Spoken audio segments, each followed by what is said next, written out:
We have a new technology, which is very exciting, called the hypoglossal nerve stimulator, that is offering an alternative to the CPAP therapy for patients that can't tolerate CPAP.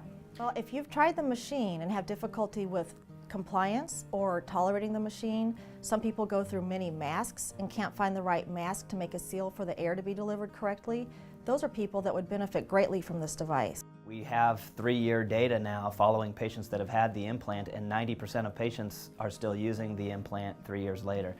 Whereas most patients that use CPAP, or the statistics on CPAP, there's about a 40% to 50% compliance, meaning that 60% of patients don't use the CPAP adequately to treat their disease. This device stimulates the nerve that moves the back of the palate, or the back of the throat, and the back of the tongue forward to relieve that obstruction when a patient is sleeping. The device is implanted in a pocket below the skin, and then you can see these two places where the electrodes can come in. One is tunneled down below the skin to between the ribs, and the other one is tunneled up into the neck and wraps around the hypoglossal nerve. It's got a remote control, so patients can turn it on before they go to bed, and then it's also programmed to start working at X minutes past turning it on. So depending how long it takes the patient typically to fall asleep, it's programmed to start working at that interval. Typically I was waking up about 2 o'clock in the morning and staying awake till 4 or 5 o'clock with all sorts of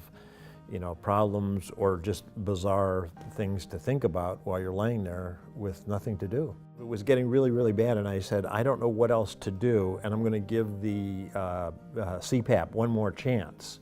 And I found a doctor here that took the machine in and said, this machine is not programmed right for what you're going through and everything else. And we got that set up, and I still couldn't get used to the mask, and then I was referred to this program and said they may be able to help you. I was like elated that there was something out there because I had no other choice. This was just a godsend that, we found out about this. We were right place, right time, and, being at KU and working with the doctors here, the best.